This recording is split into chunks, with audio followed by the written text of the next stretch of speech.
Bene, benvenute, vorrei dire benvenute e benvenuti, ma invece no, diciamo solo benvenute, perché insomma, anche noi esclusivamente only female. That's great. I was just saying, when I did my PhD a long time ago, it was a big deal for women. It was a big deal 30-something years ago. So it's nice to see many women. Then, just two words to thank you for the interesting, beautiful things that you will teach us. And thank you to Pompeo for hosting us in this beautiful place. I don't know if you have already visited the museum. Mm-hmm. Then this is a good moment to know how it works, and perhaps to organize a visit and spend some time. We can have a look, especially for interactive. Yeah, yeah. I thought we'd do it for, I'll talk for a while, then we'll go into it. Yeah. The occasion is created because Jacqueline is spending this year as a visiting professor here at the university.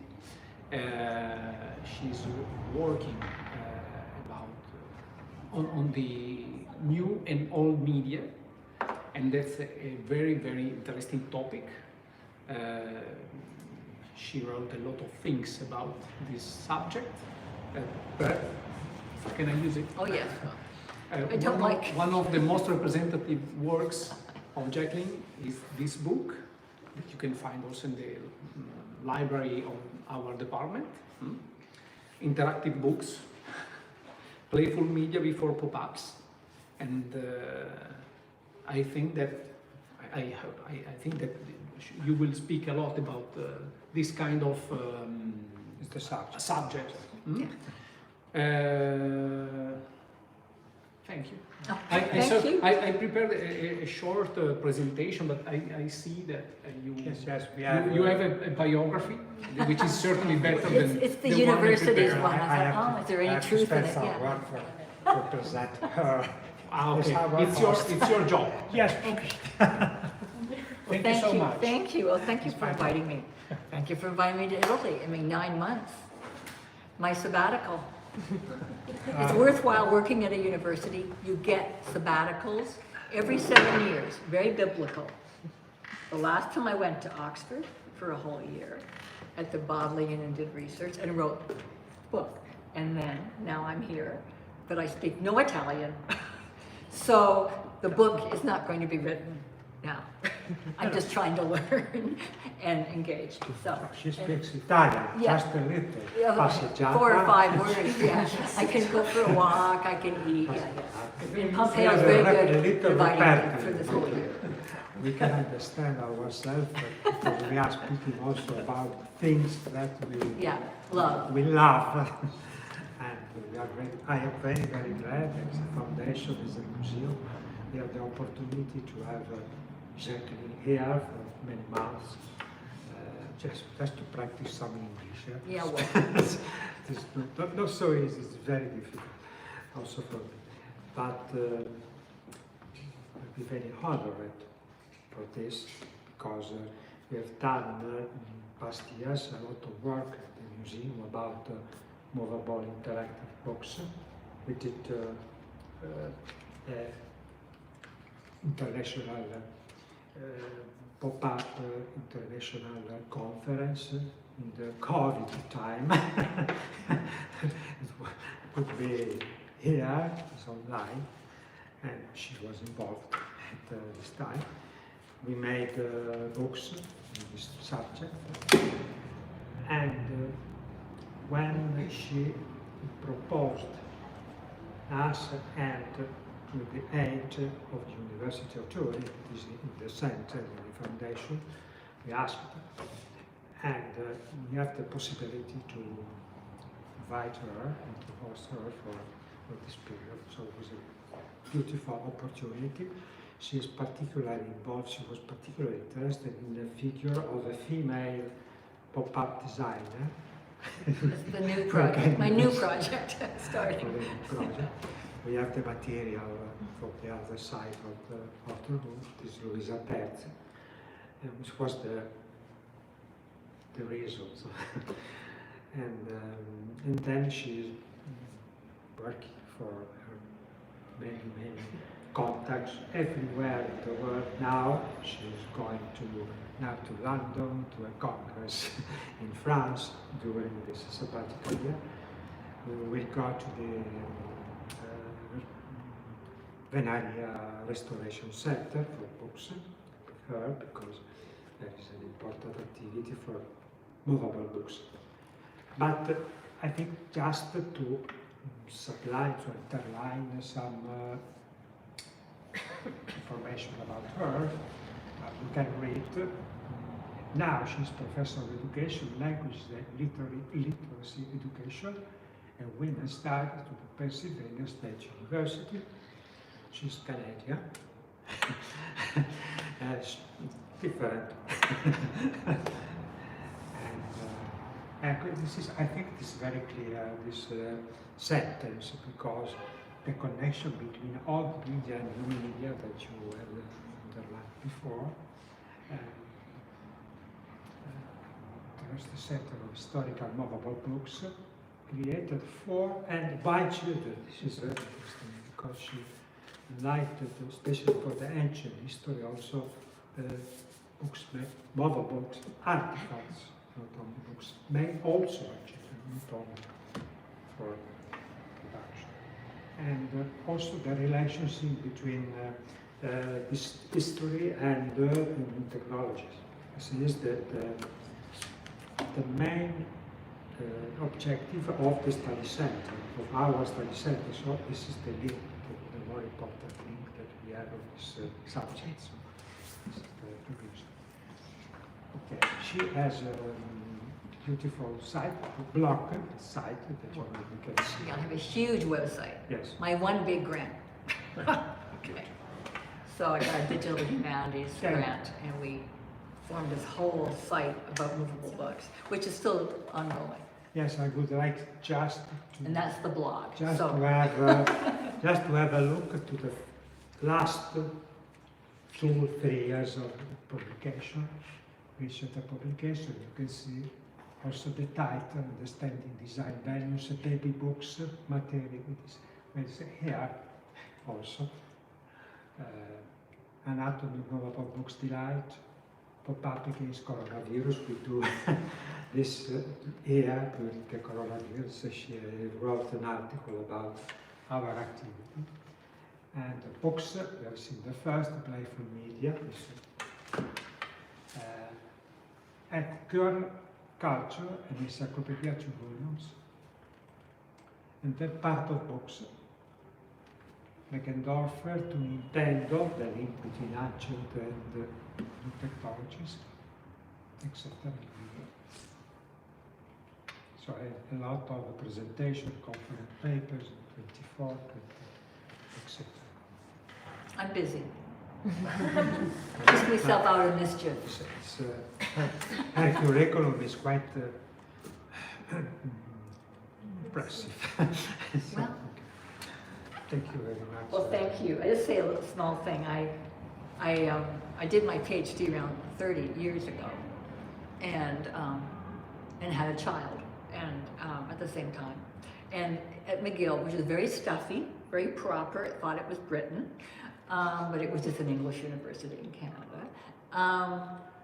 It wasn't done. It wasn't that. Not that many women did a PhD, finished the PhD, had a child, did graduate schoolwork, and you traveled and you taught, and you publish. You have to. So I learned a lot, juggling everything, and I just try to keep up, because I have 2 lives. I have a husband in Montreal. I go there in this. My boyfriend, who I go see in the summer. That's my joke. And then I teach in the middle of nowhere in Pennsylvania, this huge school. So I keep myself busy doing things, and there's a really good rare books at Penn State, which people don't know about, but I use it. And there's a really good rare books at McGill. So I'm home, I use that. So I get the opportunities to work in great university libraries about movable books. And in this past, it's so long now I've been doing it, I actually forget when I started it. But this old media, new media, biographical, my husband's an IT guru, and he was at McGill, and our little one was like one of those girls that immediately, it's like, you know, she's an early adapter or whatever, so like she would breathe and play with the computer, basically, right? And so I thought, now this is interesting. So I wrote a whole bunch of articles about girls and technology and blah, blah, blah. And then and her games that she played, and her friends, you know, all that, whatever the period was. And then I started thinking, well, I also like movable books. And then I got the idea, well, they're old media. Because I used to go to MIT a lot, which is a big school in Cambridge, Massachusetts, and working with Henry Jenkins. And I got this idea for this digital project, which we never got the big money for, but we got the small money for, was to take these movable books, which is a homemade version, facsimile, starting in the 17th century, and I'll show you a whole lot. But I thought, they're so fragile. Couldn't we, if we had a 3D moving game-like, so she who does not do any technology, but I thought, wouldn't that be a good idea? So yes, so we managed to do a mock-up at Penn State, and now the library in Berlin, the big children's library, I wrote them a proposal and said, they're fantastic. They got money, major money, and that's one of the things they're doing. They're doing like 3D animation game-like of the new version of the Unity system. Too much information, but anyway. So I'm really excited that that type of thinking is still going on.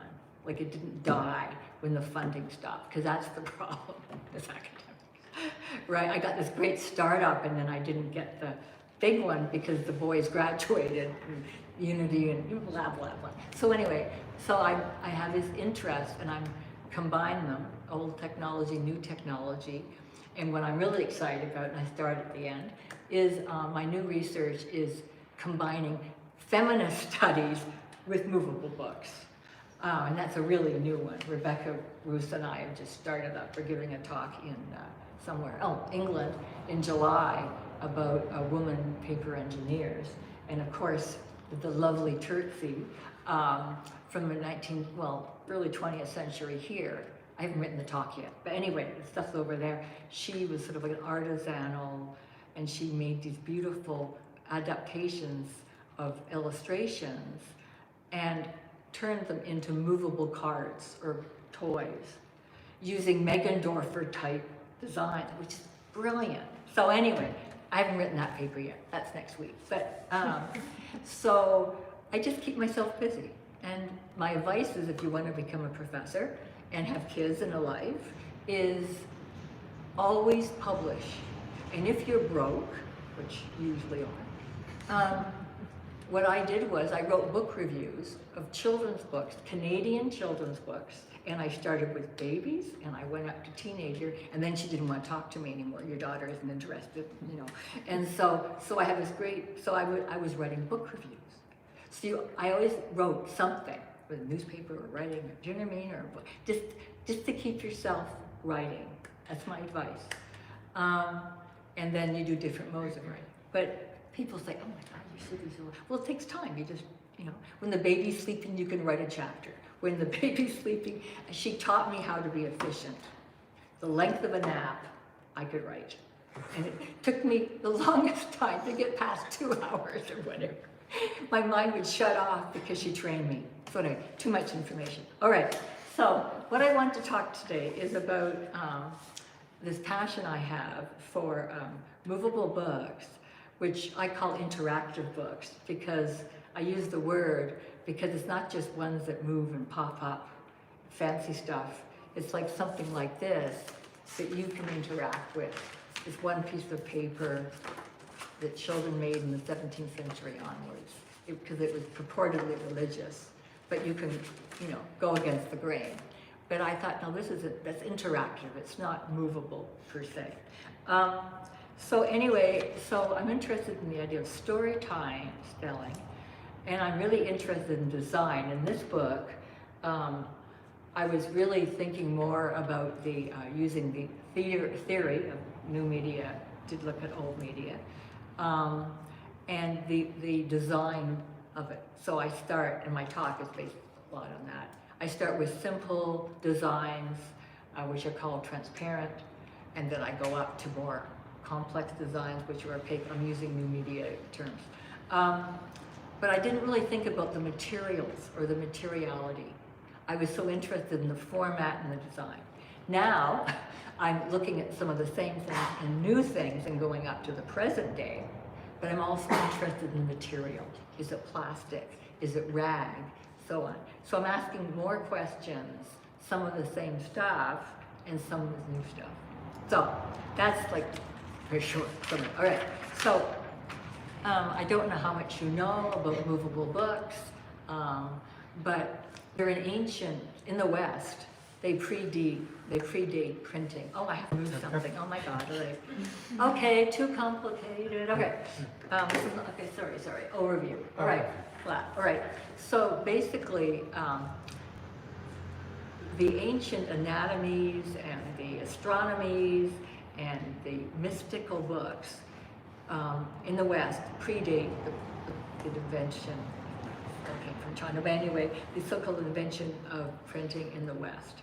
So there were manuscripts made, and they were obviously made of some gorgeous material, parchment or something, and they were for adults, and they were for studying and thinking, and scholars, mainly men, monks or whatever, in whatever abbey, or because it was all Catholic or Protestant, all the same. Sorry. Anyway, all guys. And they would study this, and these were movable, and they're handmade. Then when printing started, some of the earliest books, which are called incunables, are these gorgeous astronomies and anatomies and so on. So for education of scholars, they were actually movable books, and they're absolutely gorgeous. And Pompeo's got a couple of them. Oh, it's just beautiful. And I have stories of being in rare books rooms and leaving the snake in a 15th century anatomy. The librarian never forgets you when you do that. Anyway, but with my interest is more on children.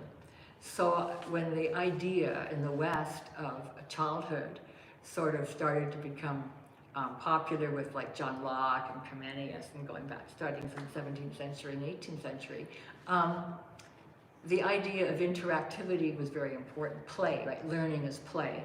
That's why I call my website that. Because I used to be an 18th century scholar. I have a whole life written with Jane Austen, Fanny Burney, and all that. So I have a whole 18th century life also, former life. But it all sort of came together because the idea of childhood in England and play and John. Anyway, so my interest is basically tracing when movable books became connected with children for education and play, because it was always considered both, up into the present day. And so my first part of the talk talks about the earliest ones, which are 17th century, 18th century, up to 19th century. And I'm interested in the design, which is Wardrobe Fruin's idea is, okay, so I have to go forward. All right, sorry, I'm very disorganized.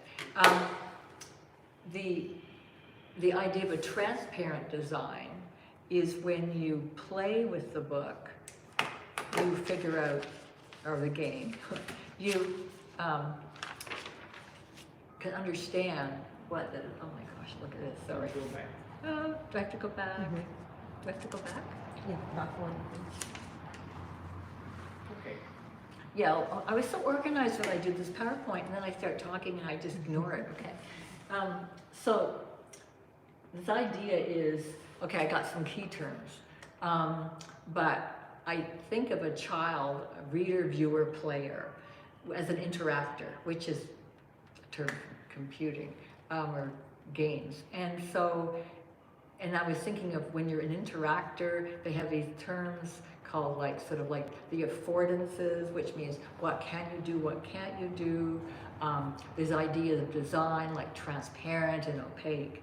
So I just basically, and I cite everything very properly, but I go and I look at these really new media thinkers. Like I read my way all through the MIT Press books. Incredible, fascinating, comparative media. Read them all and thought, oh, this is interesting. Let's just take them back to paper media. So this is my approach. So, so one key concept is remediation, which is absolutely fascinating. And I like the way Bolter and Grusin and Jenkins look at it, because they don't see it as combative. Like, I mean, you're all in education. I'm just pretend in education. I'm a literature person who's actually in the faculty of College of Ed, because that's where children's literature is. Okay, I've taught in English departments. Wherever children's literature is, I show up, right? So, but this idea of remediation is often like sort of like children are in trouble and you have to remediate. I hate that word. And the early thinkers of the theory of remediation took that and said, oh, well, you know, old new technology, we've improved it because the world is, yeah, right. So that was the sort of naive view. But I like Bolter and Grusin's idea of sort of like refashioning, repurposing, modifying, because it is a continuum. And this is why I really like also Jenkins and Sorbonne's idea. So they take older technology, they rework, but you don't dismiss it. So that's one big concept, is remediation, okay? So, poor Pompeo, I'm gonna jump around and we have lunch every day and I drive him crazy. All right, so these are a couple of definitions. Okay, so like it's all based on a game structure, okay? So the affordances are both the material affordances, like what you physically, or the limits, what you can do, and also the formal affordances, which is how a plot of a story invites certain actions. So I just borrow those ideas. And another idea, which I think is really interesting, is the idea of a prosthetic device, which when I'm looking at some of the books with tabs or with vowels, I see those as a prosthetic device because it allows you to engage with the book without actually touching the book. It's like having a long meter length cane. You can do things with your body that you couldn't do. And that's how I see these devices. They're prosthetic devices. Those are just a couple of terms. Like I have an index at the back and the glossary of my book is a move, you know, right line with. Okay, so we're on the same page, sure? Yes, right. What a concept. Okay. So one idea I got from Wardrop Fruin was this idea of transparent design. Now I don't know if any of you played with The Sims. Maybe you're too young, or I mean, it's been around a long time. It started out as Sim City, and then there was Sims, and then Krista used to play her way through Sims University when she was at university and rewrite all the plots, like the jerky boyfriend and the teachers, and she would redo it, and it was very therapeutic. And I thought, oh, great. So, but my point is about. And with The Sims, it can be it's a very complex system, but playing the system teaches you how the system works. So his idea was that it can be a simple or complex structure. Well, something like this, which is extremely simple, and I'll show you some more examples, is transparent design, because you told the flaps up and down, but it teaches you how it works. Okay, so my first set of questions, sir, if you want to go forward, was what can you do with flaps and accordion folds? And the other idea I had was, even though something is so-called transparent design, you get really habituated to playing with it really comfortably, and I'm playing a book here, which means you can go with the story or with good old-fashioned feminist reading against the grain, right? So I thought, you can do that with these books. So.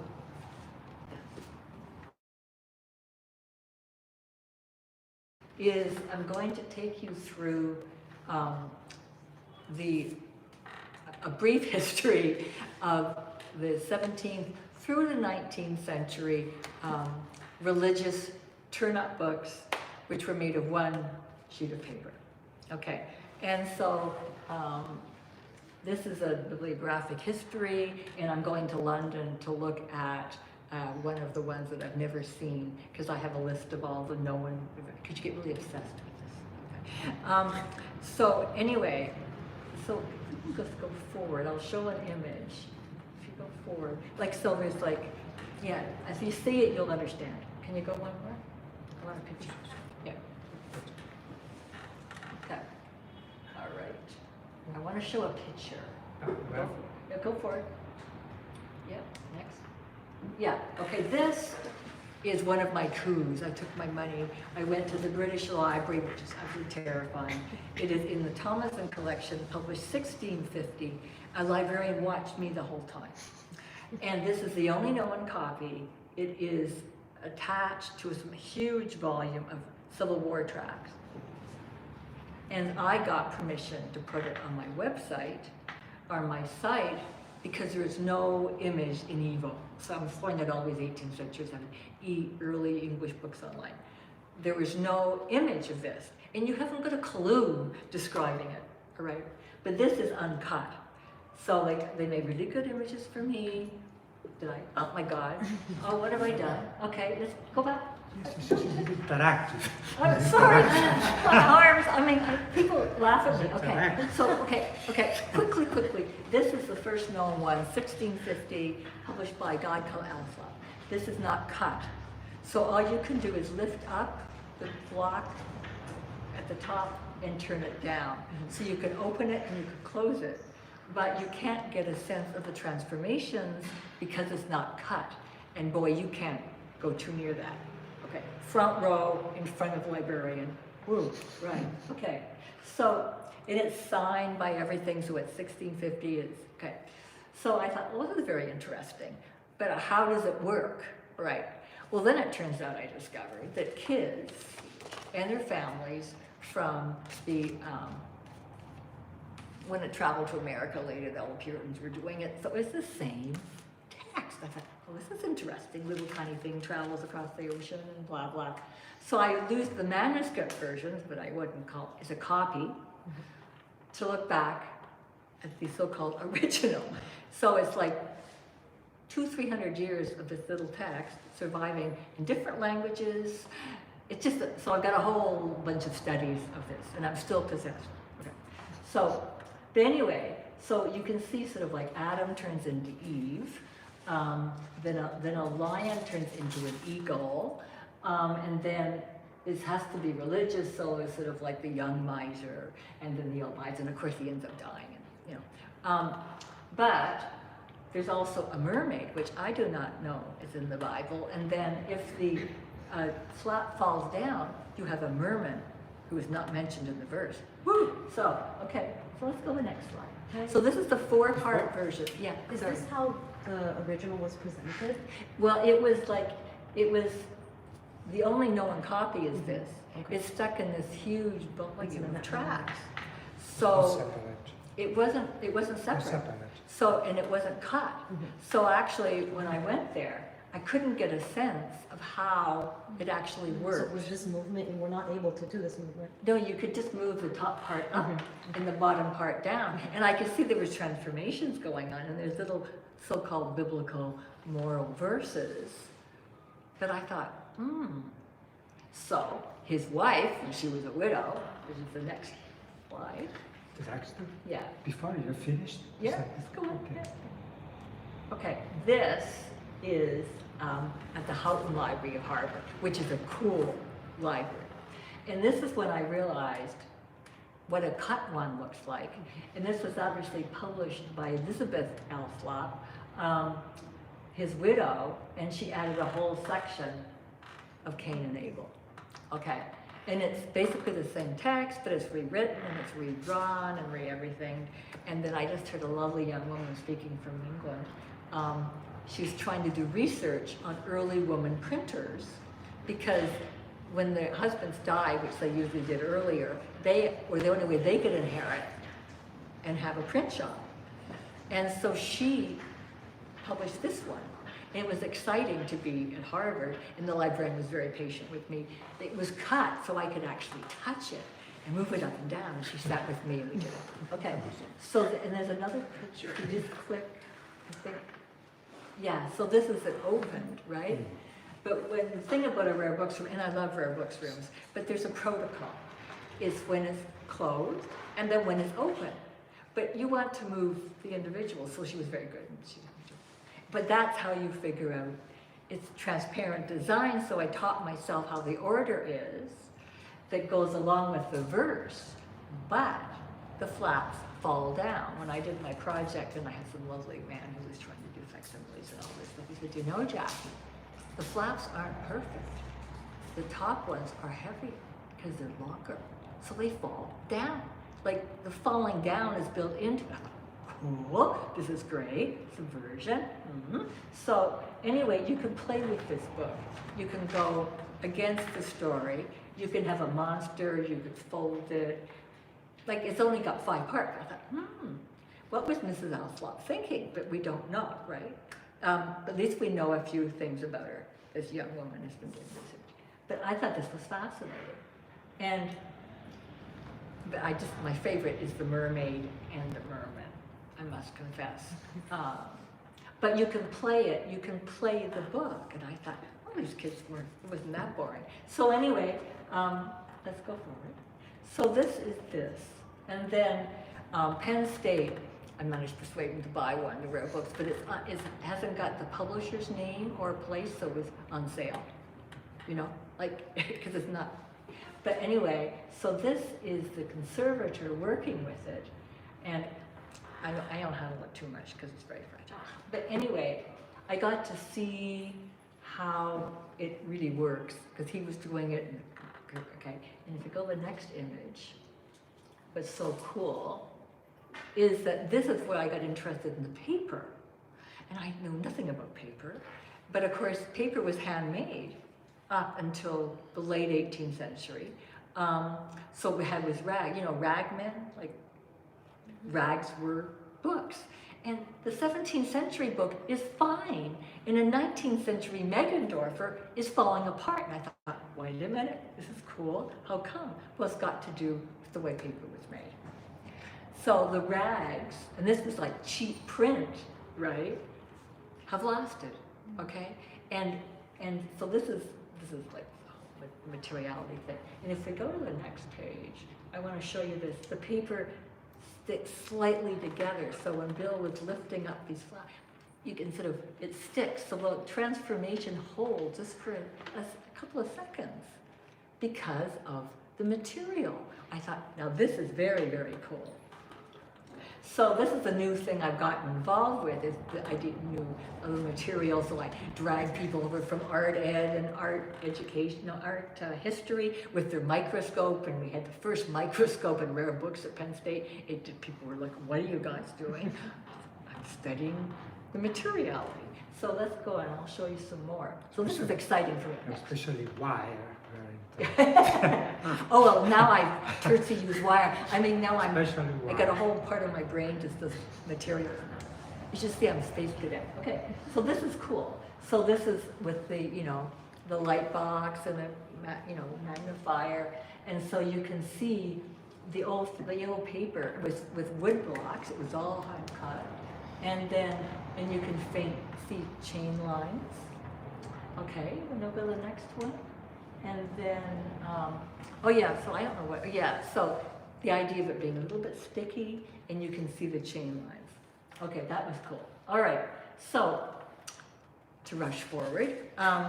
So basically this one text was published in English, later in German, existed in handmade copies and published copies in German and English, and it also traveled to America before it was American.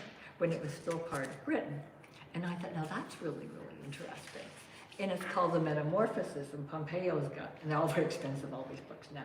He's got an example of an American metamorphosis. But what I thought interesting was they're all versions of the 4-part one, not the 5. So I thought some Puritan obviously put a little thing in his pocket when he traveled over the Mayflower, whatever he did. And he, sorry, I'm corrupting all the history, and I've got friends who's relative, never mind. But anyway, I thought, how interesting, portable. So, and then children were making it all over the US and their families, and it was considered a Sabbath activity. You were allowed to do it on a Sunday. And there's ones in Delaware and the South and all over the place. And Penn State's got this huge collection of handmade ones, and mainly 4, a few 5. But they're all sort of versions of the same thing, which I thought was interesting.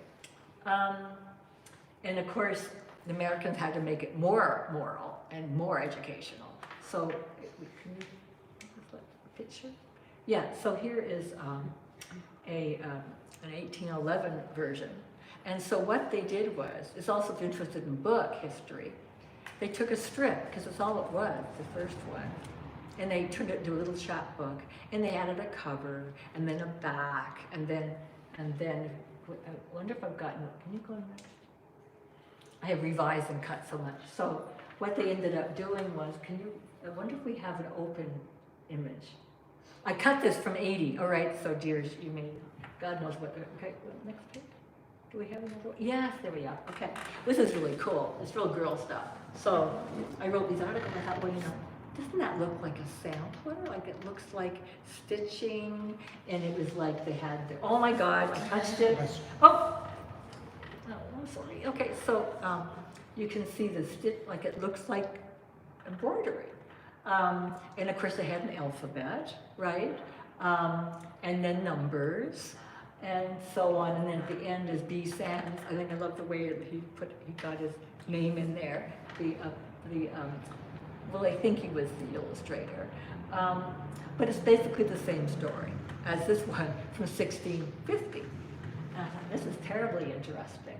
And of course they doubled the verse, made it really dull. The second set of verse are the most boring things, but the first is all basically the same. And also, I think I cut this picture, they got really worried that you might be frightened, so they had a little paragraph basically addressed to the reader, like, don't be frightened, these are just metaphors. Like, it's like, you can see the different cultural ideas of childhood just by studying this one text. And the last version I know of is 1851 in the US. So it started in 1650, and then it ended up in 1851, and then there's a whole German set, because you've got this gorgeous, colored, beautiful. There's a whole thing. I don't speak German, French, or anything. All I do is Italian. I just speak a bit of English. That's all I do. But it existed, and I thought, oh my heavens. I mean, you could do a whole, my fantasy is to do a book on this stuff. But of course, the pictures would cost, plus never mind. All right, let's go on. So isn't this cool? This is how I got into movable books as a study. And all these are transparent design. And I think that's one of the reasons why the kids could make their own with their families, because it was sort of obvious. All right, so here we are. Oh yeah, one thing the Americans did do, because I think I'm a Canadian who works in the States, so I can trash both countries.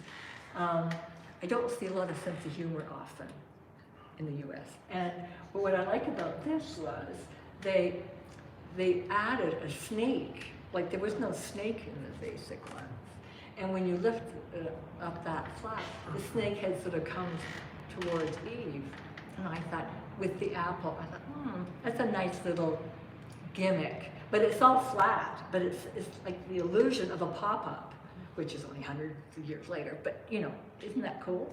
So I'm quite fond of that. Okay. Yeah. All right. Now where are we? Okay. So and I managed to compress a lot of history, and I could be out of order with my pictures. Now, what I want to talk about now is another type of turn-up book called Harlequinades, which started being, well, the guy that made this famous in England in the 18th century, his earliest known one is in some medical museum in London, and I'm going to look at it, okay? But the guy is This called is an Italian origin. Yeah. Yeah, Well, of Italian. course, yeah. Well, the thing is, what the irony is, well, the British did this sort of, these pastiche of Harlequinades, I mean, the pantomimes, and they still do them, you know, at Christmas. They're dreadful. I mean, they're funny, but they're so inappropriate. It's just great. But, and so they were based on popular entertainment. But of course, the pantomime, and the first thing I said to you, and of course, when I was giving a talk, remember, Mr. Temperley said, and did you find any Italian Harlequinades, Jackie? And I said, thank you for asking me this question. Of course I have. No, but it seems to be a British thing. So I thought, so of course, then I started going. The origin is Italian. come Yeah, dall'arte, but of course, but the the low end version is good British pop culture back in the 18th century. And so I thought that like the circus, puppet shows, which were also, you know, Punch and Judy, is all stolen from Italy, right? Those Brits can't. And yeah, so anyway, so this, I'll show you some pictures of that. This is pure fun, but it's the same format. Okay, so if we just, all right, so this is a really lovely one at Princeton. It's got Harlequin skeleton, it's engraved, it's got the paper is really, you know, it's cheap, but it's that paper that lasts. But these are engraved and they're in color and they're absolutely gorgeous, okay? So basically you lift the flaps up and down, it tells you what to do right on the text. And basically they got a stage show and take the best tricks out of it.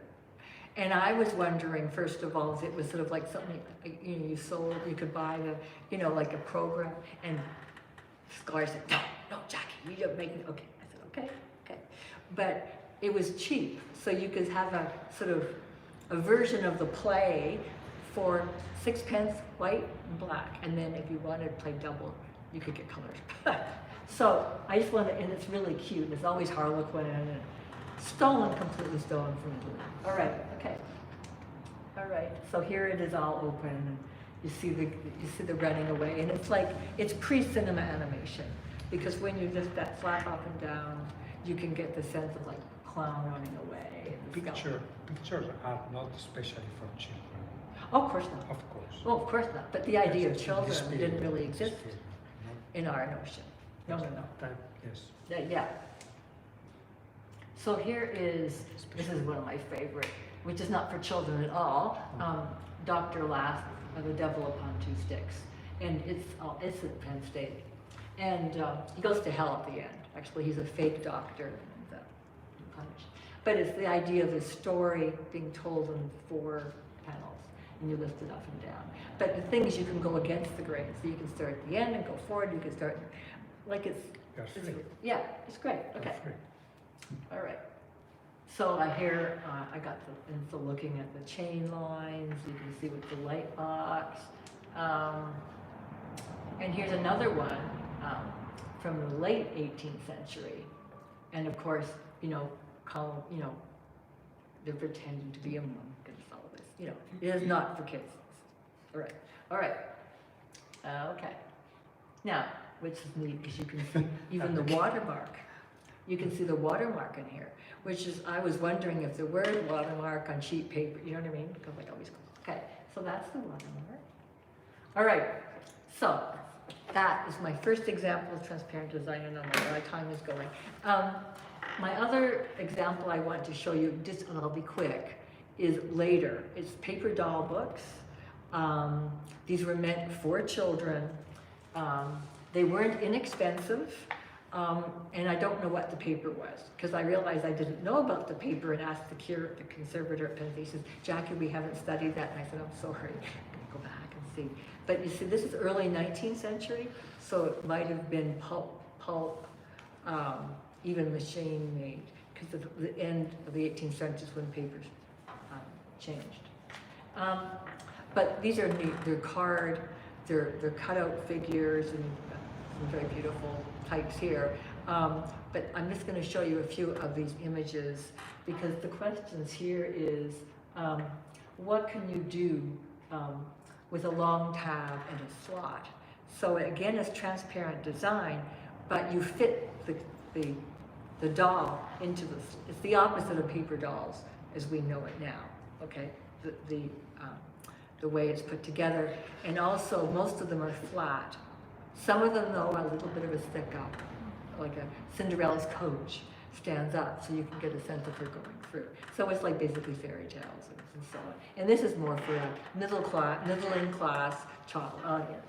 Okay, all right, so we'll just show a few of these. And of course, I figured out how to subvert it by playing with a lot of them. You have picture, Yeah. picture about Yeah, this. next, yeah. Okay. You can see yeah. the museum some examples. Yeah, yeah. Well, what I love, okay, if I go forward, so I cut it so much I don't know what's actually left. Can you go forward one more? Okay, here we are. Yes. So here is little Fanny. And there's a little Fanny and there's a little boy, and like they're all, but they're the same size. So you can do cross-dressing, cross-gender adventures. Little middle-class girls have the most boring lives, whereas the boys got to go in the sea and all that.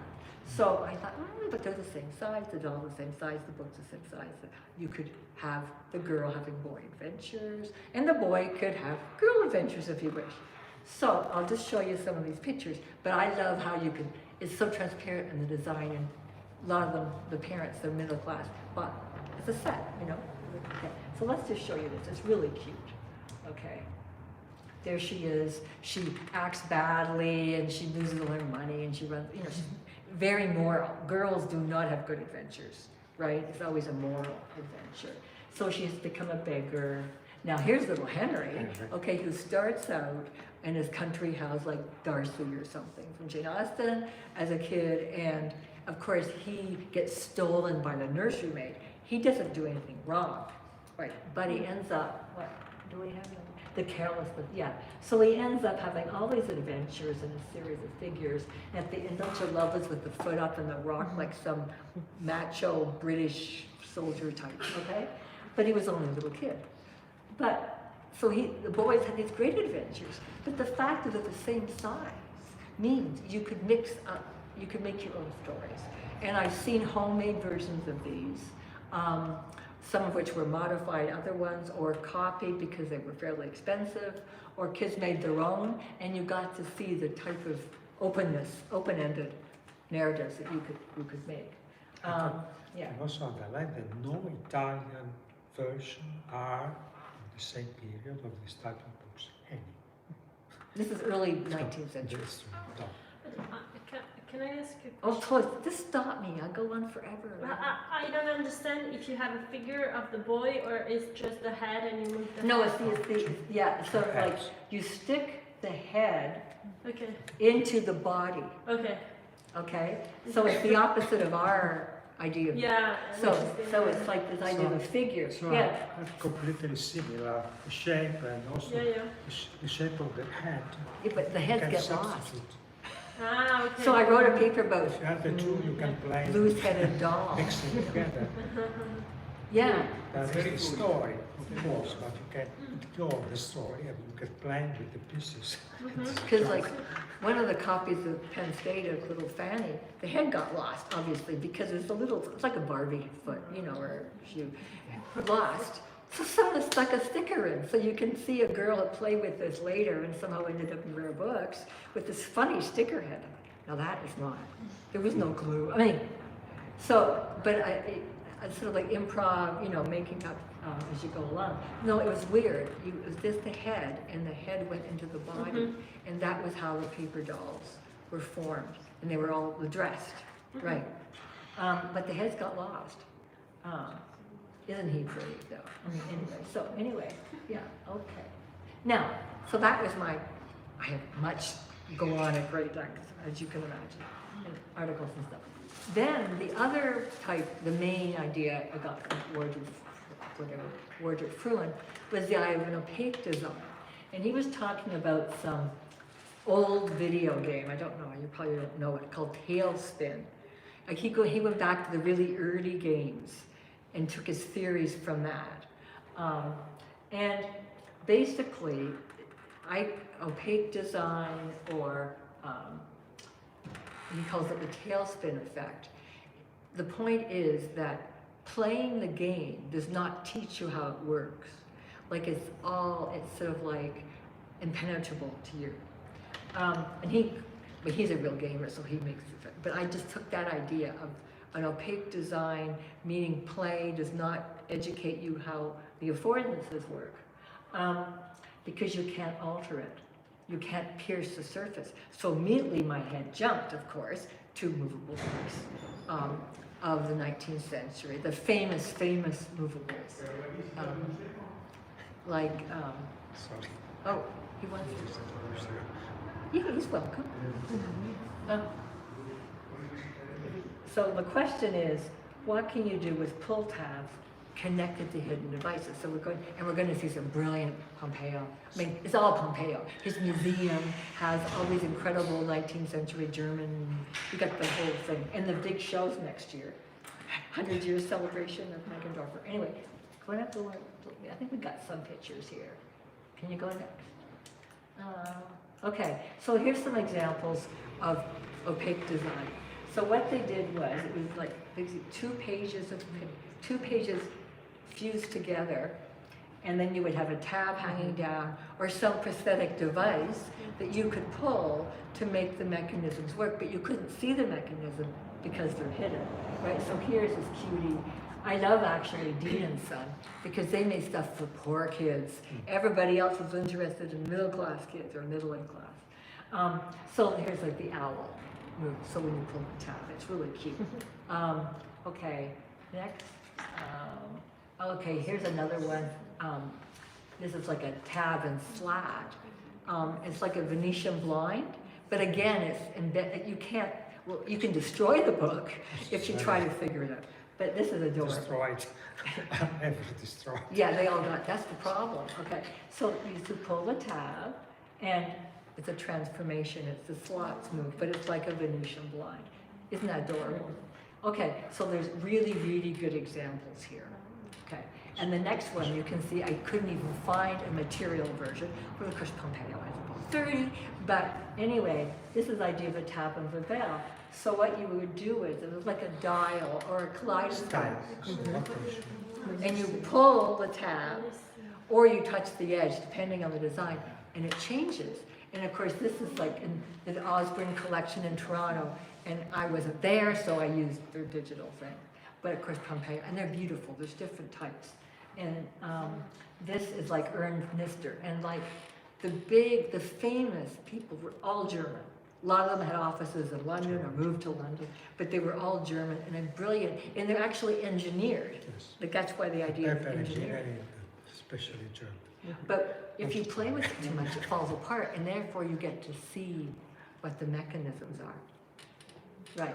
So, So with Meggendorfer, who is the famous, and I joined the Movable Book Society. There's a Meggendorfer Prize, which no woman has won, which got me going on that project.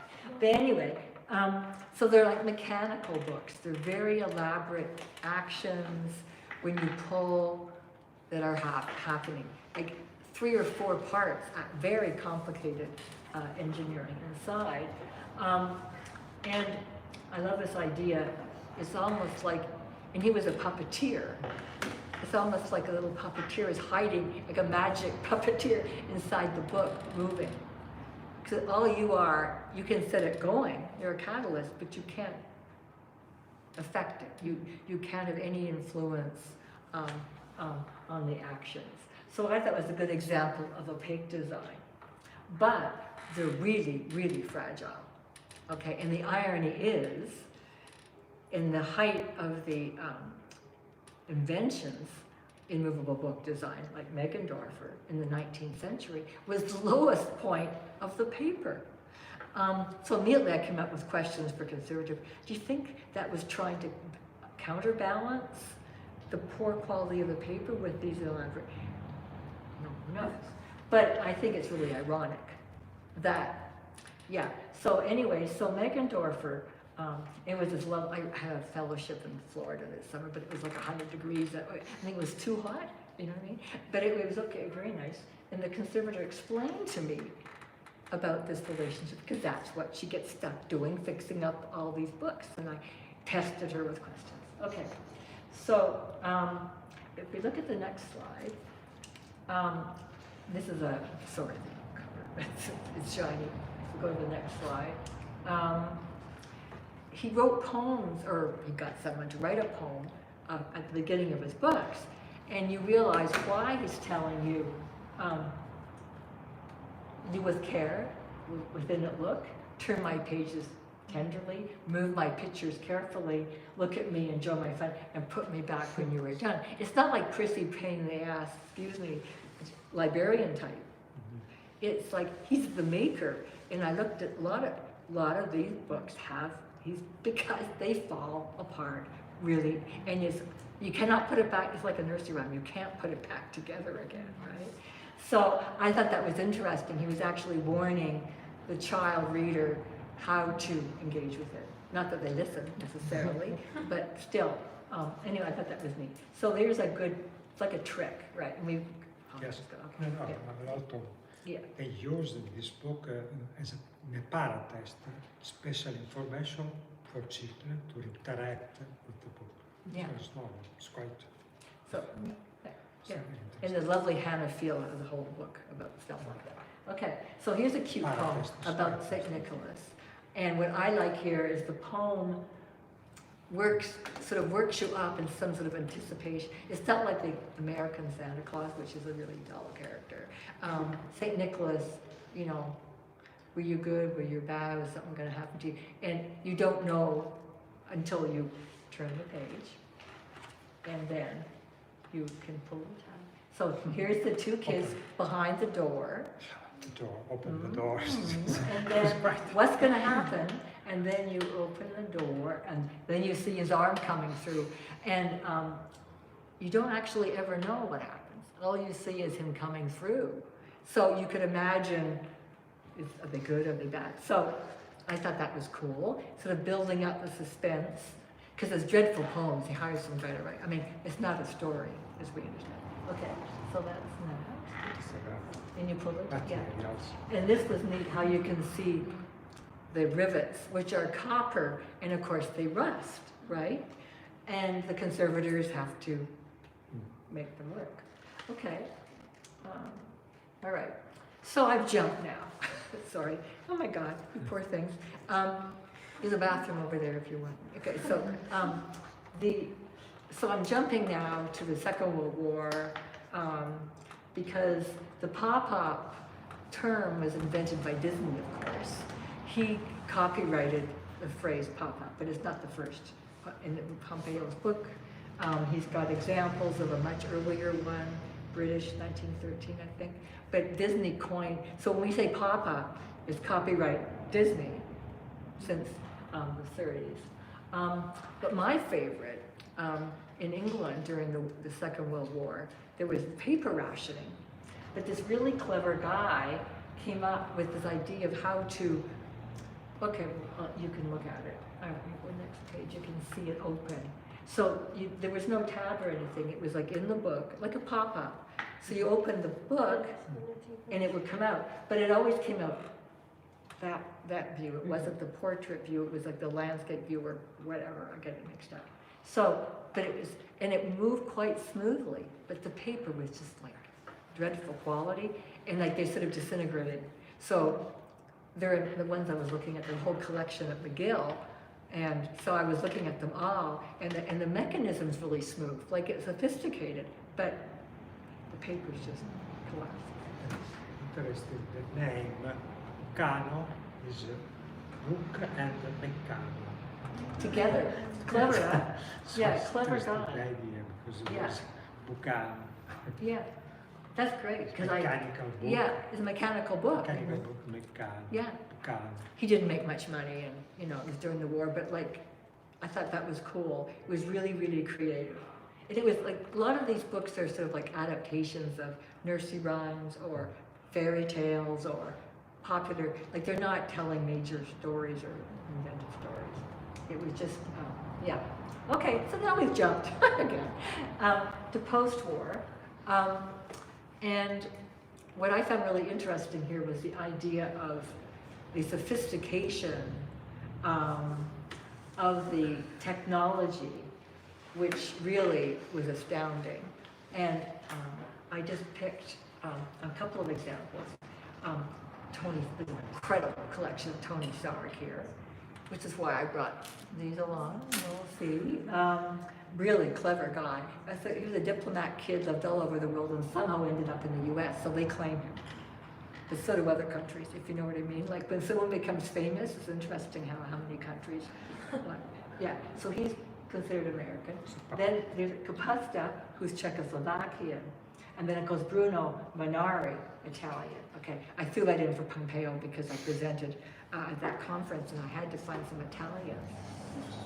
What do I know? Sorry, I knew nothing, okay? I mean, we're talking a few years ago, right? I knew nothing about Italian movable books, except we all have a fetish about Bruno Munari. Then I can hear him learn the real truth. Okay, so it's the opposite. But Munari is this big deal in Montreal, and the Canadians Center for Architecture, and they have all this stuff, and he's a cult and all this stuff, and they come over here, and it's like, you know, I love it. I love how outside and okay, sorry, go on. All right, so I got some pictures.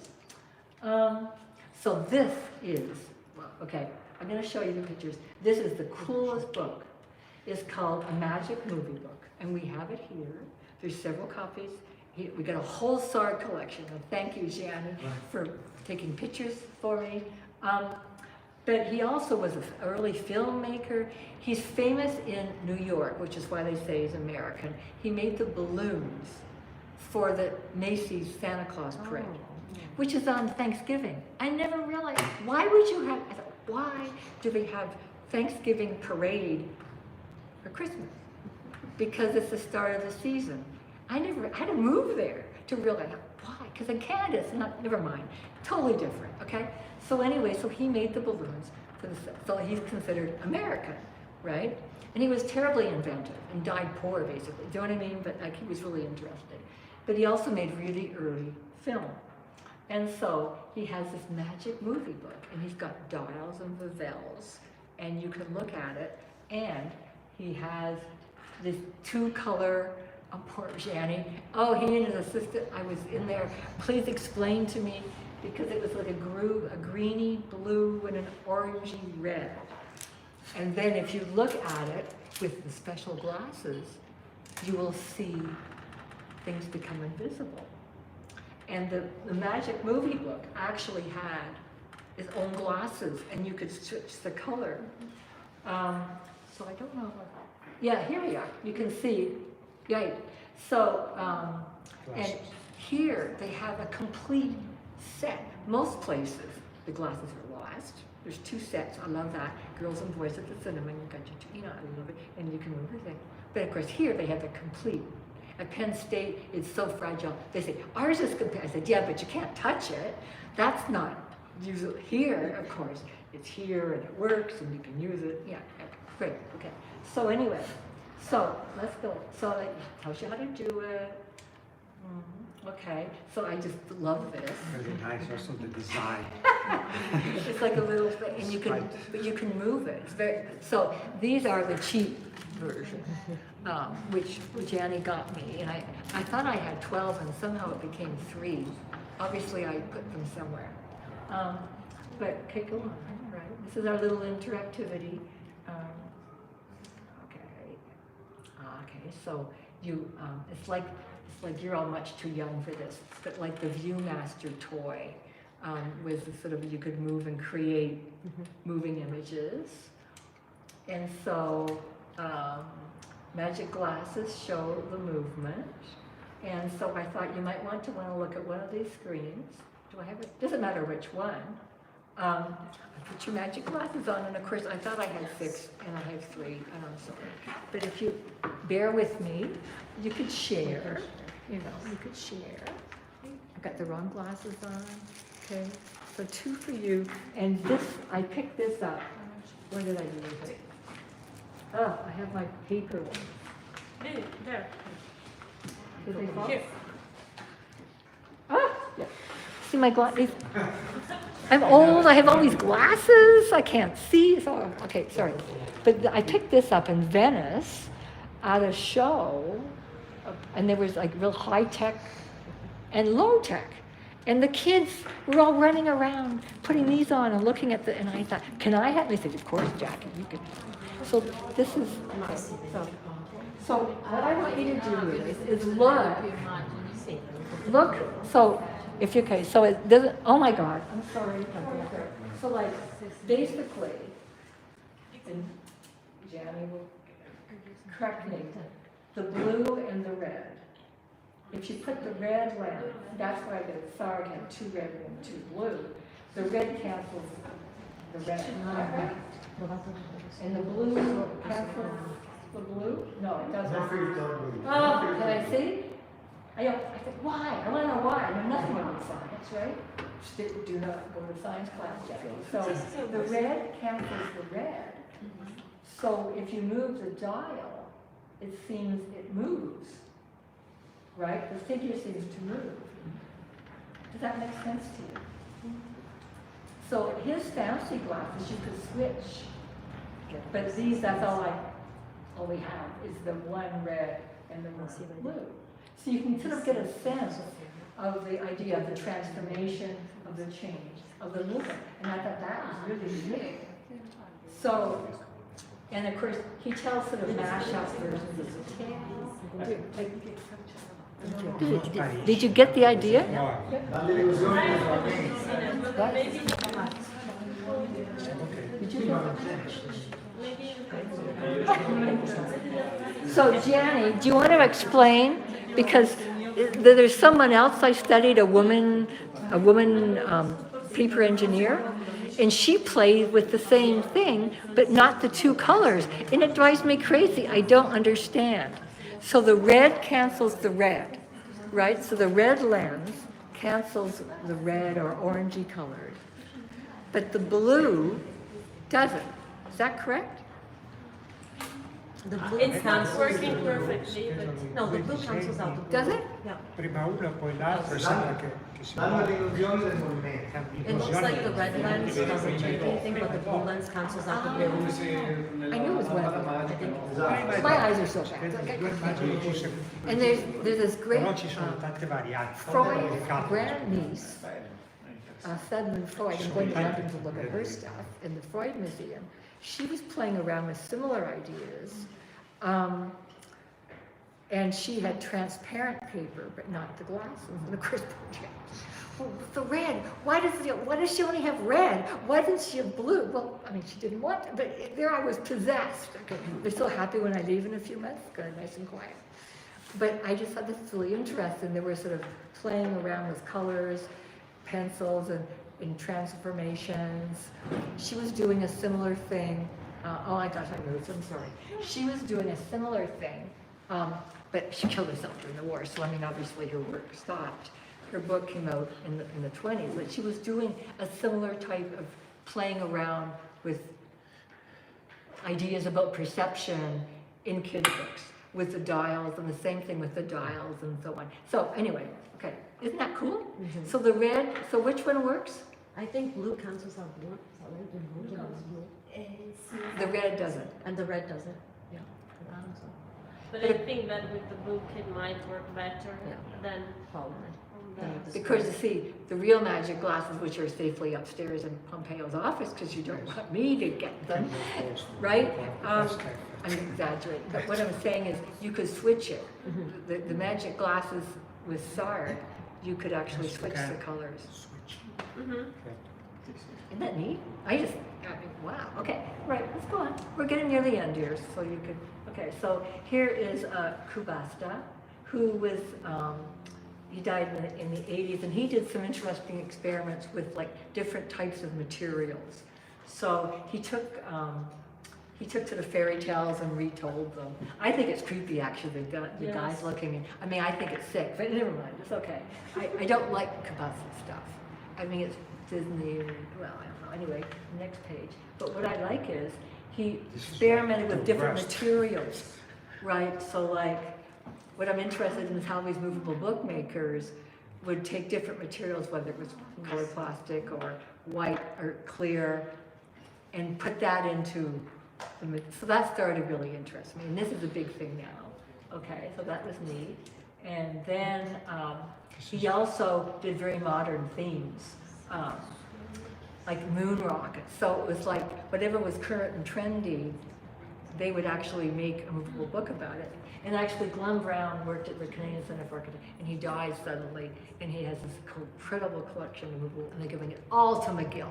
I can't wait. I mean, I love the man, but what I'm saying is, boy, I'm going to go and study his stuff, and he's even got Canadian stuff. Wow, okay. So anyway, sorry. The first issue is of the 60s. So Yeah, it's so this, contemporary to the first real yeah. missile, etc. So it was like pop-up books were really in sync with the latest technologies and experiments and so on. And then of course this is Munari, and of course this is $200. This book is supposed to be for babies. It's all different tactile. So I had to go, and my friend's daughter works there, so I got to play with the book. But what I loved about it was the idea, it's called like before reading, before the book. In each little book, each little book is a different material. And there's no words, so you sort of experiment before you are reading with like different types of materials, what a book might be. I just thought that's quite brilliant. As I said, it's a fetish in Canada, Munari. Ovviamente qua c'è anche un po' di Montessori, cioè questa tattilità, cioè, c'è una tradizione psicologica. So I just thought that was really interesting, how explore a book before the words are in it. And of course, he has some very interesting adult experiments, which are in rare books, rooms, and architecture stuff. But what interested me, he was doing his experiments for kids, sort of before the adult stuff, if I'm correct. So because he's separated out in the museums I've been in. Okay. But at Christmas, my friend I worked with, she did buy herself a copy of it. All right.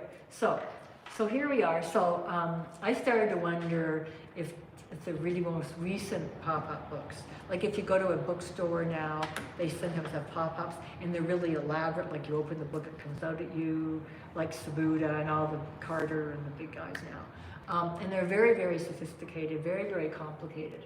And they're like sort of skyscrapers often. They're so tall and complicated. And actually I heard Sabuda speak in University of Pennsylvania, and he actually makes his mock-up of balsa wood before he goes to paper. So we actually are like architects, right? And so I got interested here because the thing about the pop-up, you can see everything, but you can't figure out how it's made without destroying it. So there's a third term of wardrobe fruin that I haven't successfully managed. So just want to tell you. And they're also very sort of modern and postmodern. So they, like some of the Sabudas. Have you ever played with Sabuda or any of those pop-up books? They're playing with the idea of old history of movables and pop-ups. So for example, one of my favorite is it Beauty and the Beast? Yes. Yeah, the creepy one. Yeah, I love it. Actually, his version of it. You can tell the tone and the darkness. And he's got like little small areas that you can actually engage with directly, but the pop-up is a sophisticated thing. You sort of walk around and admire it like you're in an art gallery, where he's got little tiny miniature books and things you can do. So it's like a combination. Have I overstayed my welcome? Okay, oh, you're still, right. So I got really interested in this idea from Bolger and Grusin of hypermediacy, because it draws attention to itself.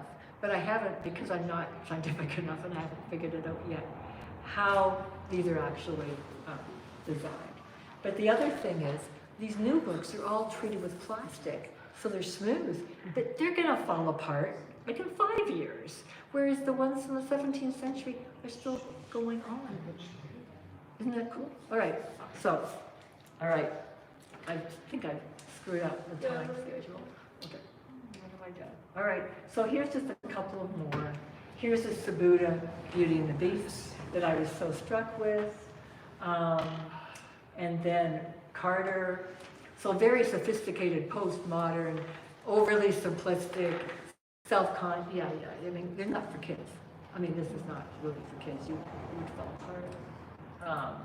And when I ended this with the talk that I gave here, because I love the fact that David Carter, as homage to Munari, made a pop-up book version of Munari's, and I thought that was a nice little tidy circle.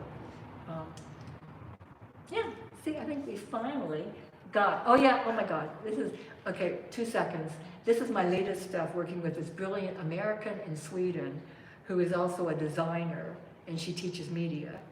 So we wrote this article called Understanding the Design Values of Baby Books, Materiality, Co-Presence, and Remediation. I'm also a grandmother, I just must tell you. So I got into this watching with my little granddaughter crawl over her books, her 3D books.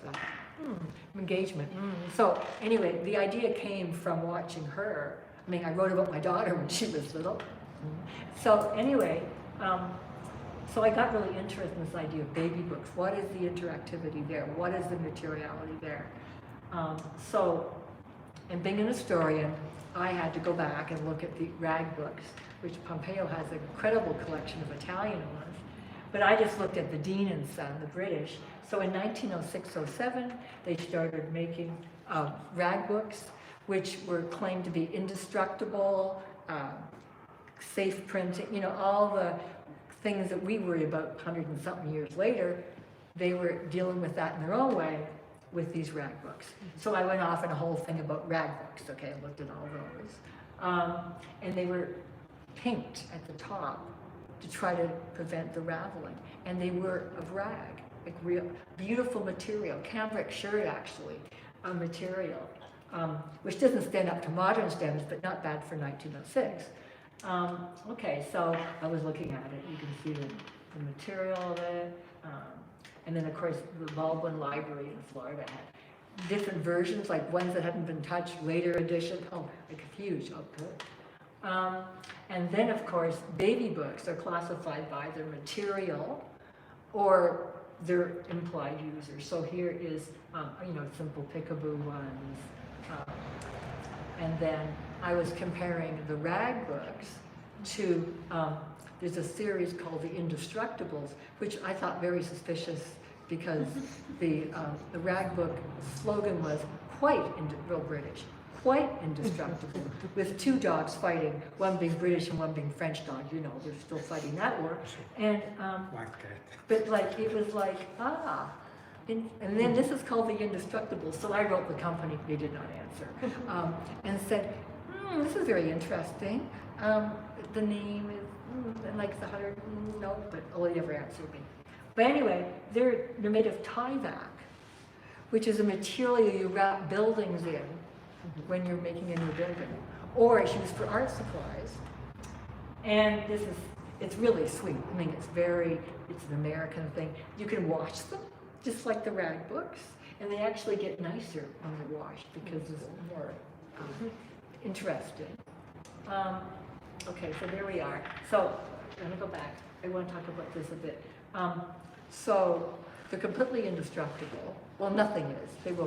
They will go into an ocean and destroy a reef, right? Because they're plastic. But what I just thought really, this got me in the woman thing, was a mother and daughter. The young one had triplets, and they were destroying everything, eating it, you know, board books and donut. And so the grandmother of the kids, this is her story, great origin story. She was an artist, and she had this material that she worked with her class. She said, why not? So they made the prototypes, and the babies loved them didn't just make themselves sick or eat them or destroy them. So they sold them to this company, and of course now they're all rich and don't work, right? But I just thought, isn't it interesting, these two women, mother, so I like the origin story. So that's my, next, poor Rebecca, we're now working together on women paper engineers, and she's going forward, and of course I'm going back. So looking at Sigmund Freud, looking at Terzi, who made handmade movable components. And then there's daughter of Freud. well, Sigmund Freud was Freud's niece.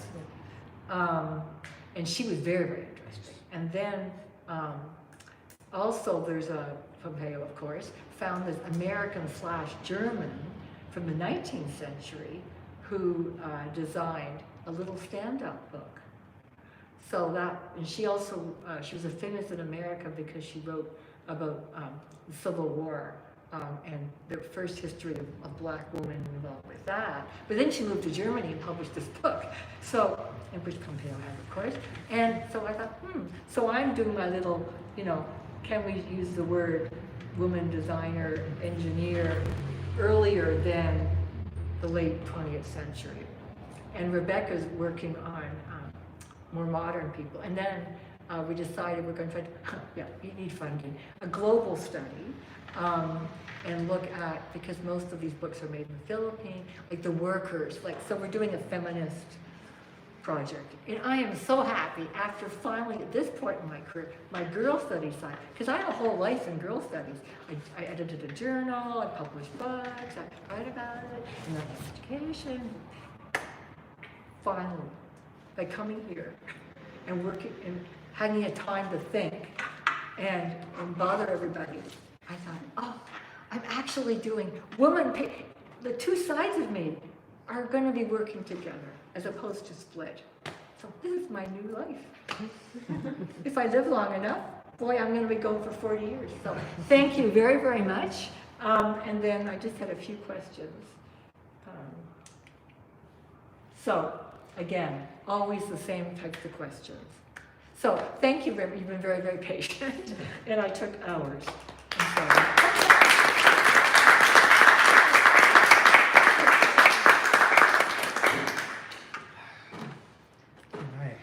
Just the water. Yes. So, are there any questions or thoughts or comments? We're going to have a tour. Nazim stole. I have to just to say something. Yeah, I just think. Yeah, and also, are we allowed to go? It doesn't close, does it? Remember, once we were here, we. No, yeah. So yes. Is there we time can to? go Oh, good. downstairs. Because No problem. once we end up closing up the whole. No, but then 7. Okay, well, that was, okay. I just thought, oh, Jackie, what did you do? You didn't speak so much. I didn't speak that much. Okay, all right. He's right. Should I talk?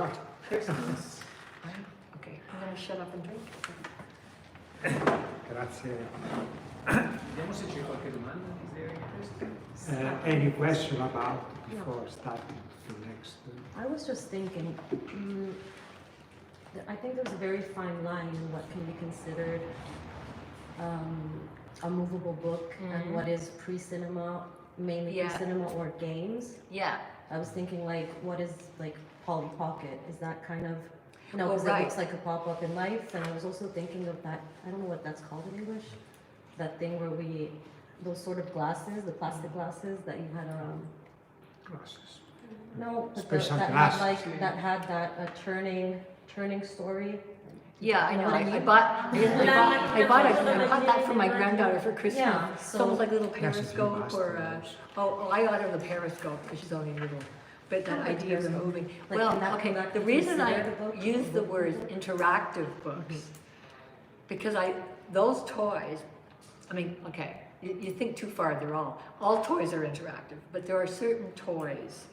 And then so my definition of a movable book, interactive book, is it's a hybrid object. It's part toy, it's part game, it might be a book. Because it all started when I was at Oxford, and this famous curator whizzed by and put down a Harlequinade and said, "What's that?" Because I was looking for, goody two shoes or some nice little children's book. And he said, he set me off on this whole project, and I realized they're not tidy. It's a hybrid, it's a toy, it's a game. And in our journal that we've started, well, our journal, his journal, I'm involved, but people that are game designers are writing for it, because like it does blend in. And then of course, I love toys. I mean, I'm just fascinated by toys. And so this is why the sort of idea of interactive or interactivity is important to me. And some objects, I guess, to be a book, quote unquote, is sort of like in a codex type arrangement.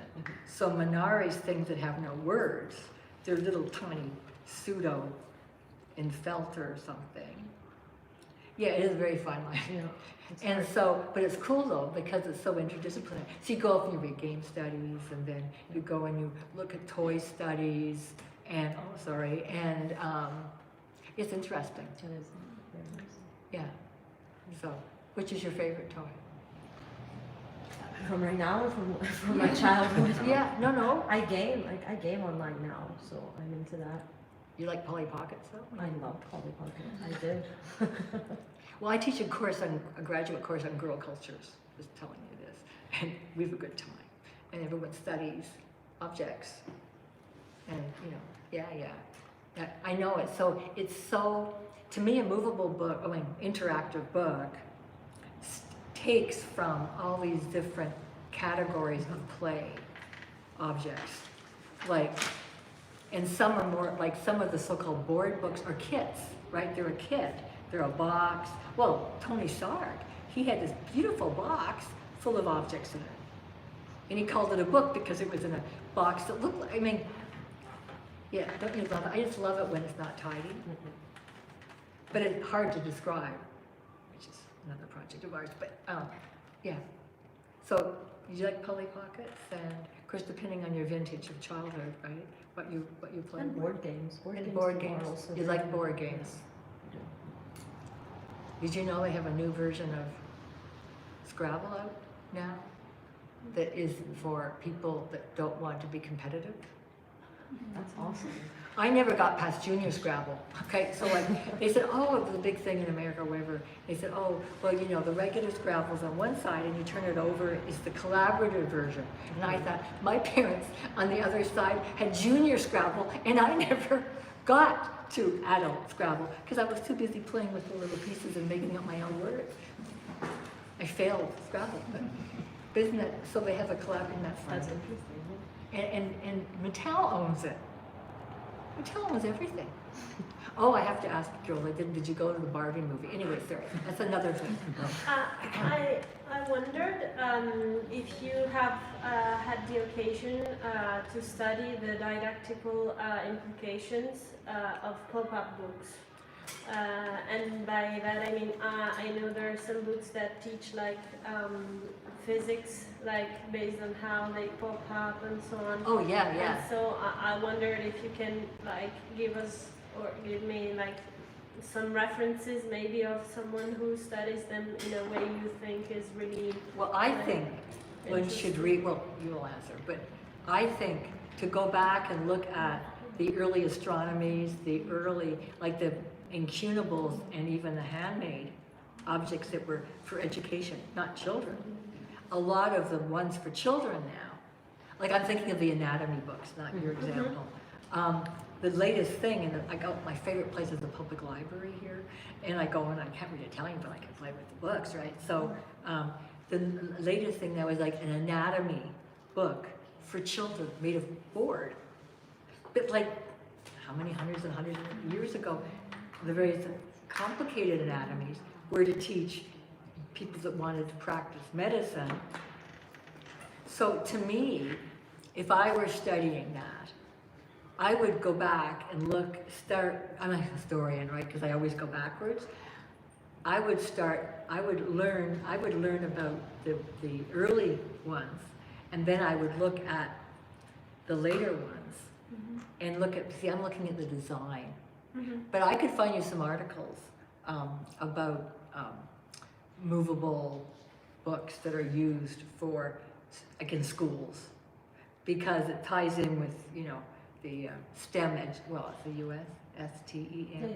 STEM Yeah. is STEM as well. Yeah, the STEM education and some of the, one astronomy professor in my department, you know, the department I'm in, has her student was making an astronomer, and I thought, well, that's, you know, that's like, you know, hundreds and hundreds of years ago.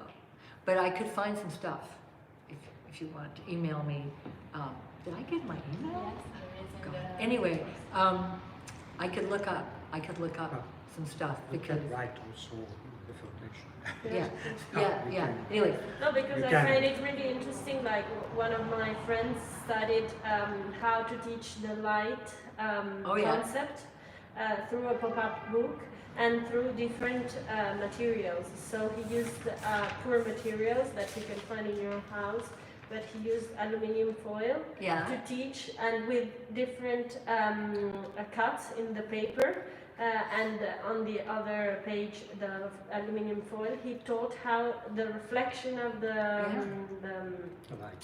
light works to children. And I thought that maybe, you know, reconstructing this from a historical point of view is really interesting, because in my experience, I haven't learned that. Well, this much. is why Tony Sarg is so interesting, and even Sigmund Freud in a lesser, but Tony Sarg in particular. So I went off on a tangent and read all sorts of articles about teaching light and the properties of light through movable books. Yes, it's interesting, and also having children as makers. Mhm. That's a big aspect of that. There's a lot of that going on in where I work, and I just thought how very, very interesting. Yes, and it's learning by doing.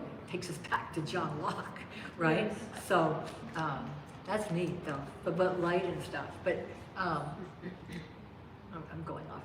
I'll shut up for a second. In the 18th century, the rich kids that had tutors in England, there was a guy called Hooper who wrote a book all about teaching science to rich kids, 1770, and all these experiments they would make, and you know, girls did that, boys did that, but it was very similar premise to now. That's really neat, though. I like your friend. I like to meet him. So very effective, because if you actually do it, you can figure it out. Yeah. Okay. Perhaps it's more for you, Pompeo, than for Jacqueline. In your opinion, which is the reason why in Italy this kind of material, books, were not so common until a few decades ago? I have an hypothesis, but I'm very curious to know what you think about it. From the point of view of the production, I think it is in general in Italy not so much interested in children's books, special children's books in Italy, also for economical reasons, not the habit to use learning by playing, for example, so not so much. And we have to wait until the 19th century in Italy to see something, an attention, special attention in general for education for children, or to involve children with so special media. This was not normal. And also in the contacts, there are no presence of Italian book makers, for example, or also Italian version. For example, we have a French version of Fanny, the same year, 2 years later, not in Italy. Yes, in French. It was a completely different situation. So, the situation in Latin area is similar also for Spanish. It is necessary to wait for a while. It was not the culture, was not so interested in using this type of materials, paper, toys. Probably also in Italy were used or constructed paper toys, but it's not editorial effort, and a specific effort to develop such materials in Italy. Probably also in Italy children can use or can cutting and using folding paper to do something. There are ethnographic survivors of some papers folding, playing, but it is difficult to find editorial initiatives, so it is difficult to find these materials. It seems more 20th century to me. Probably. Like, I mean, Yes, the next century. But the first movable books, mechanical books, Italian, is at the end of the 19th century. It's a brevetto, c'è sotto, 1891, cioè il brevetto di un libro mobile fatto in Italia. Other books were important, but not in that early period. Not so. Perhaps also because fantasy or play was not so used in children education. But for example, the first fantasy book is Pinocchio, which is in the same period. Yes, but in the last period. Before, it was difficult. Perhaps I'm completely ignorant, but perhaps the market here was not ready to reach this kind of book, because we had so many publishers and so many engineers. Then it's not a technical or an economical reason, in my opinion. Economical reason, of course, and cultural in general, because I'm so interested to do an editorial and industrial activity about this type of material. No market, but there was no demand. So now with the pre-cinema, with the development of pre-cinema in Italy too, is developed very well. Let's see if you have some other question.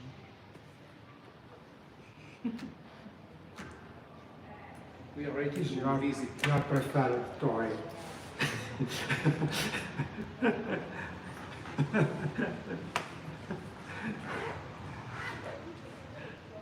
No, I think that We were thinking about something that children made when we were children, Yeah. but also she told me always also in these days children makes it. It's like origami. Yes. Like one makes a question and the other choose. You do the origami. Oh, it's the four-part Like one. 1, 2, 3, 4, and then you choose like a number Yeah. or a little Color, a little- Yeah, it's like, it's the four-part thing, right? Oh, yeah, there you go. Yes. Like, Sort of. That's So it has to be Because in closed. that girl culture encyclopedia, I can edit it, it was called the cootie catcher, is one slang, and the other one was fortune telling game. Like different colors, and then who you were gonna marry, and you play when you were 8 or I don't know. Yeah. Like, and it's interesting how many girl cultures had a similar type Also, of game, and you moved it. also out of Italy, you tell me. Also Italy, not only in Italy. England, the U.S., in Canada, which is all I really know. But that's sort of, so I remember when we wrote out this little section, it was really interesting how it seemed to be a real cross-culture. It's just one piece of paper, and you fold it and you little whatever. Yeah, very popular. You could do it at recess, just one piece of paper, didn't cost much, piece of paper. It could be old, yeah. I think that Cool. the interesting thing is that no one teaches you to do it. It's like from the community of children. Yeah, they yeah, create exactly. it. I think we all know how. It's It was not, very- no, in it's very- realtà c'è da dire una cosa di cui discutiamo solamente con lei. Yeah, it's like In a, realtà la cultura della yeah, there you carta go, viva perfect, there she is, perfect.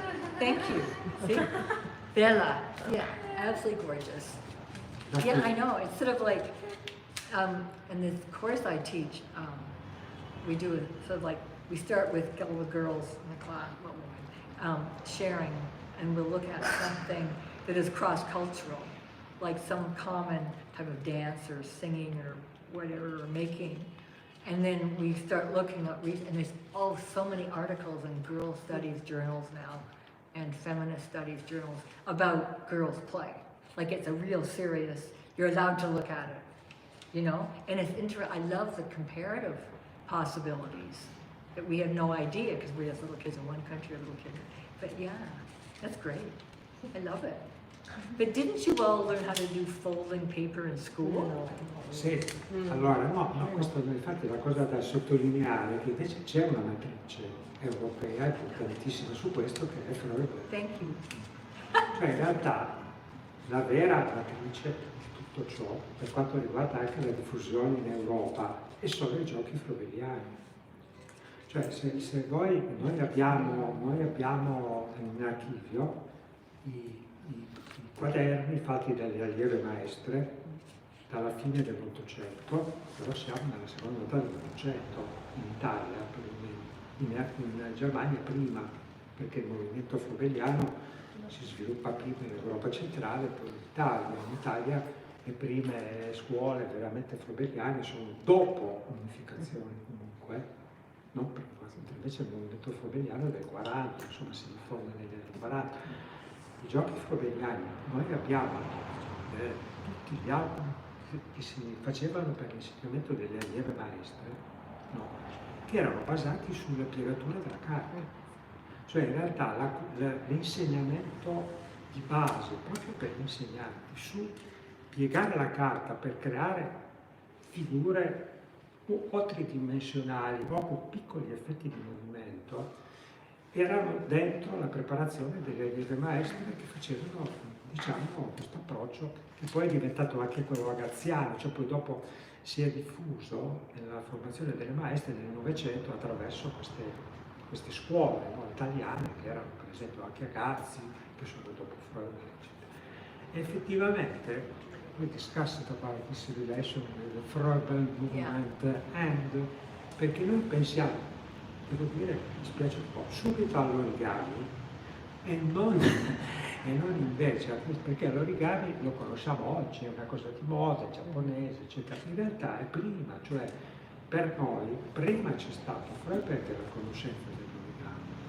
Quindi l'influenza che ha avuto Freud da noi e soprattutto sulla scuola, per le allieve maestre, è enorme, cioè le cose che si facevano come piegatura della carta erano di un livello anche tecnico incredibile.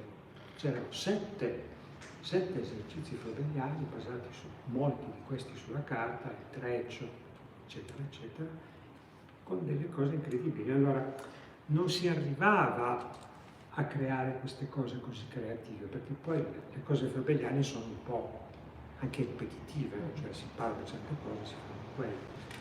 Però secondo me c'è molto da fare invece proprio per ritrovare la radice di questo in Freud, cioè nella scuola di Freud e soprattutto nei giochi di carta, che erano un patrimonio incredibile proprio delle allieve maestre. Se poi una volta faremo quello si dovrebbe la pena di fare, perché i materiali delle allieve maestre sulla carta sono impressionanti, cioè la qualità, c'era tutto, c'era una quantità. Poi ovviamente c'erano delle cose un po', come dire, irrigidite, poi a un certo punto diventavano un po' molto ripetitive, no? Quindi poi l'esercizio diventava anche un po',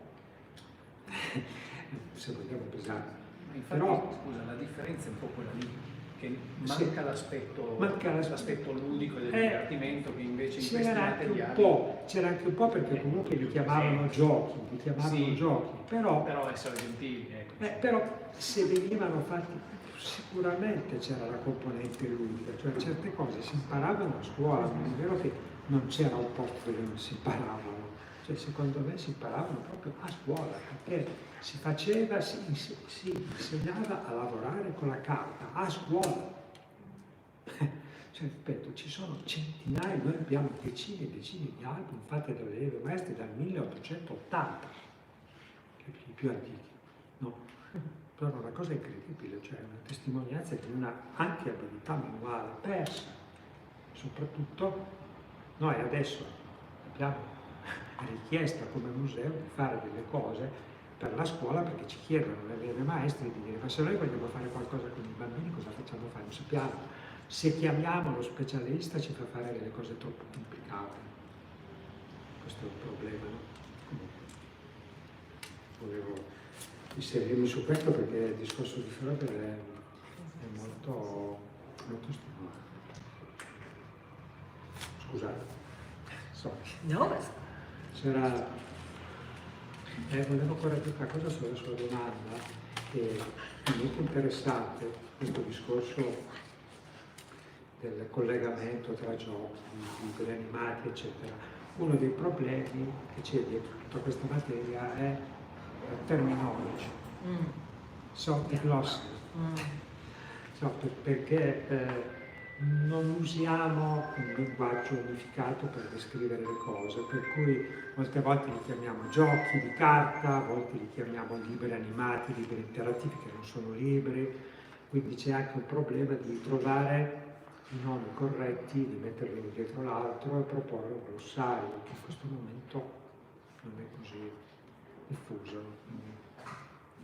Her question was interesting because in effect there is also this problem. Oh yes, because this is a hybrid. It's And then you not- get all the different languages, and then no one agrees on anything. But it's interesting. Sì, sì. Certo, bene, io volevo lasciarvi queste altre cose che erano, poi farvi vedere il sito, così se avete delle curiosità potete vedere questo Questo è il sito. sito del centro studi sul libro interattivo che fa parte della Fondazione Tancredi di Barolo, che è nato nel 2021. Tra l'altro questo l'abbiamo preso un po' come simbolo, no? Perché ogni materiale interattivo ha in sé un contenuto di sorpresa, cioè uno non si aspetta che funzioni così, no? Cioè, per cui il Jack in the Box è un gioco, non è un libro animato, è un gioco gente, ma però quando io lo apro puff, salta fuori una cosa che è giocoso, eccetera, eccetera. Ed era un po', questo c'è un po' lo scopo del centro studi. Ci sono delle moltissime informazioni, video su tutto quello che si può vedere dei vari, faglielo vedere un po'. Sì, lei si sta aprendo. Sì.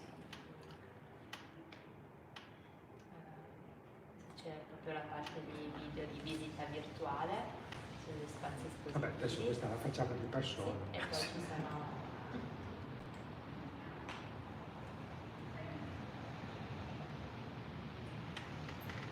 Carica.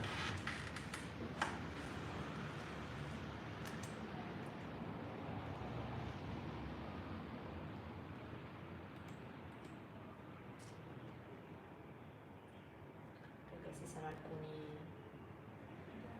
che caricano, scusate. Andiamo direttamente su YouTube. Vado direttamente su YouTube così facciamo un passaggio in meno.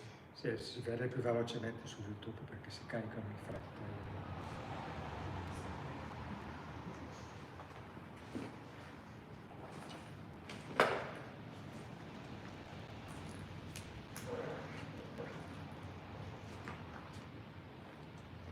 E su YouTube abbiamo pubblicato circa 80 video che riproducono proprio il funzionamento di altrettanti libri animati proprio della collezione.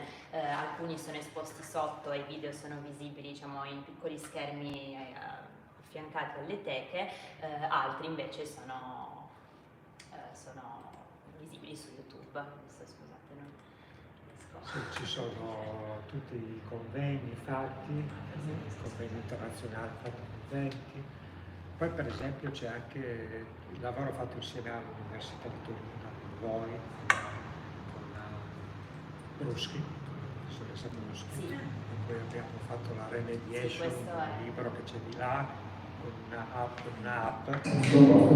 Ciao, buonasera. Fa sentire il Stasera Ah no, questo è il Carlo lavoro che abbiamo fatto con lei, la sua Rebecca House. Ciao. Sì, però questa era la sua collega Rebecca House che ha citato. I'm not used to this TV studio that he works in. Vedete, qui sono tutti i video. Ecco, proprio se vuoi vedere, ecco questo qui di Fanny.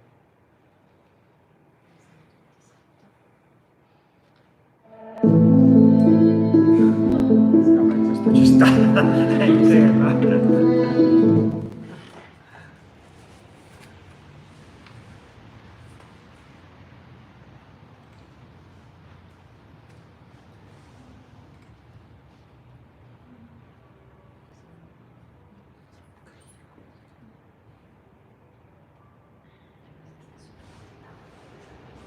Ecco, qua si vede un po' tutto il processo di lavoro per arrivare a costruire.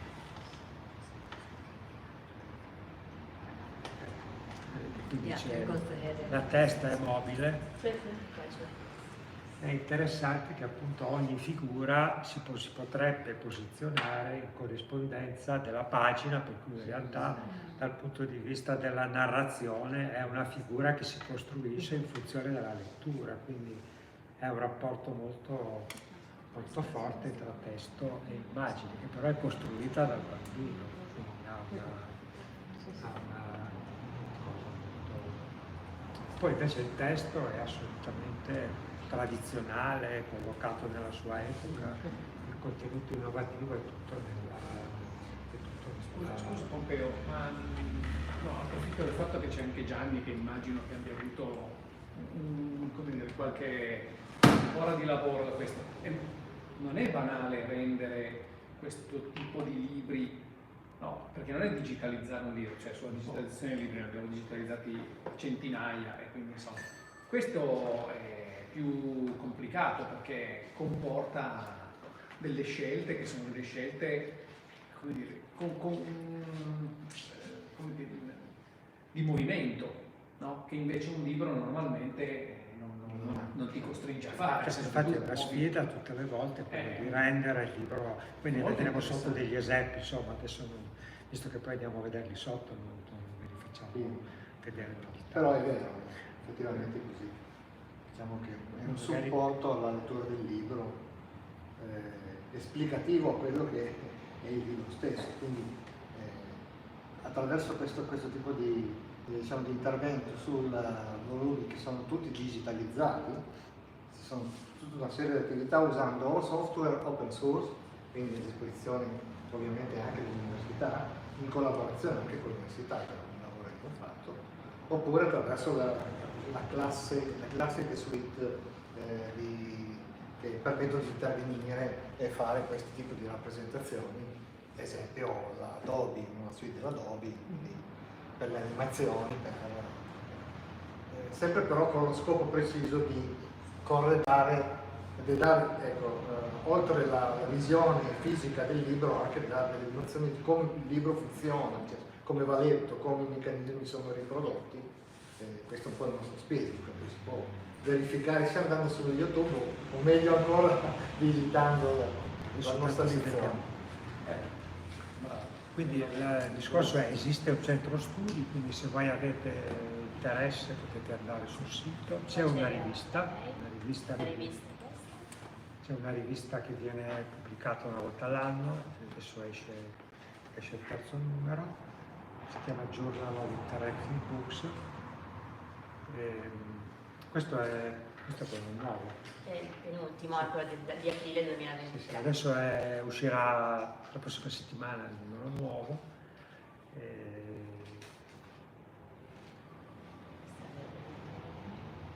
Ci sono contributi italiani e stranieri che riguardano questa tematica, sia dal punto di vista storico, sia dal punto di vista anche contemporaneo. Per esempio sono usciti degli articoli che riguardano il collegamento tra tra i libri animati e i videogiochi, cioè che ha fatto Alcune, che sarà qui la prossima settimana, tra l'altro questo signore. Ci sono delle cose che riguardano il restauro, cioè il restauro dei libri animati, eccetera. Insomma, ci sono contributi di vario tipo. Comunque insomma, per questo lo potete, se volete, vedere tutto, perché non è meglio che vediamo un pezzettino di museo, perché poi così voi andate volentieri anche a casa.